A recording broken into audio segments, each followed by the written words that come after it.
भगवान की कृपा को कैसे आकर्षित करें? मतलब भगवत कृपा भगवान का विशेष अनुग्रह है। भक्तों के सारे कार्य भगवत कृपा से होते रहते हैं। भगवत कृपा एक ऐसी चीज है जो असंभव को संभव कर सकती है। भक्ति के सारे कार्यकलाप भगवत कृपा को पाने के लिए है। अगर हमारे जीवन में भगवत कृपा नहीं होगी तो हमें कुछ भी प्राप्त नहीं हो सकता। मित्रों, आज भक्ति के 3 साधनों के विषय में बात करने वाले हैं। ये 3 साधना हर भक्त को अपनानी चाहिए। इन साधनाओं में इतनी पोटेंसी है कि आप भगवत कृपा में ही तैरने लगेंगे। ये 3 साधनाएं ज्यादा से ज्यादा भगवान की कृपा को आकर्षित करने की शक्ति रखते हैं। पहला है ईमानदारी से जप करना। तो रोज सिंसियरली नाम जप करना अत्यंत इंपॉर्टेंट है। श्री हरि के नाम में सब कुछ है। पद्म पुराण के अनुसार श्री हरि के नाम में श्री हरि के समान शक्तियां विराजमान है।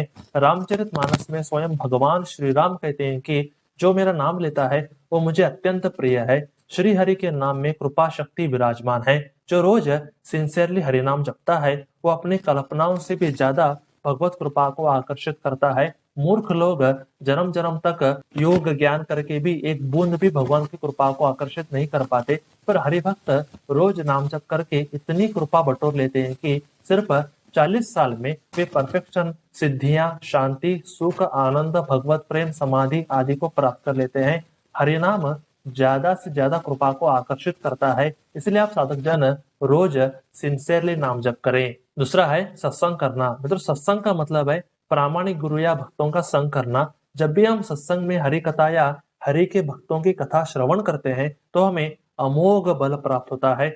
जिस साधु के बारे में आप सत्संग में श्रवण कर रहे होते हो उनका आशीष सब पर होता है। सत्संग में इतनी शक्ति होती है कि ये भगवान और उनके भक्तों की ऐसे दोनों की कृपा को अट्रैक्ट करता है। सत्संग करने से ज्ञान प्राप्त होता है, बुद्धि विकसित होती है, अमोघ बल प्राप्त होता है, हमारे विकार नष्ट होते हैं, हमारा अज्ञान नष्ट होता है, हमारा मिथ्या अहंकार नष्ट होता है। ऐसे सत्संग के अनेक फायदे होते हैं। जो रोज प्रामाणिक संतों का सत्संग करते हैं वे बहुत जल्दी सिद्धि प्राप्त करते हैं। अगर आपको अपने जीवन में ढेर सारी कृपा चाहिए तो रोज सत्संग अवश्य किया करें। तीसरा है भक्ति संबंधित शास्त्र पढ़ना। मित्रों, हमारे सनातन धर्म में वेद, उपनिषद, वेदांत, पुराण, इतिहास, संहिता, उपपुराण ऐसे अनेक शास्त्र है, पर सभी शास्त्रों को पढ़ना जरूरी नहीं होता।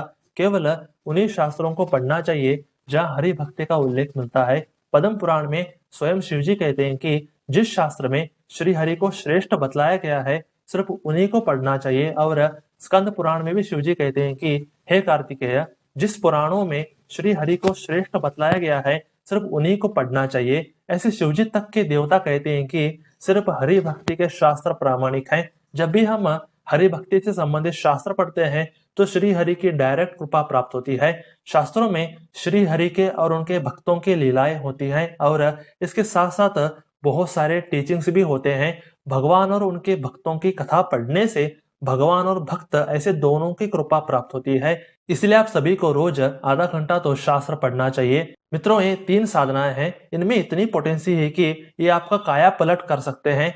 इन साधनाओं में ज्यादा से ज्यादा कृपा आकर्षित करने की शक्ति है, इसलिए आप साधक जन रोज ये साधना करते रहें। अगर आप 5 साल तक भी रोज सिंसियरली इन साधनाओं को करते रहेंगे ना तो आप अपने भक्ति में बड़े बदलाव को देखेंगे। इसलिए ये साधनाएं रोज करते रहें। तो आज के लिए बस इतना ही।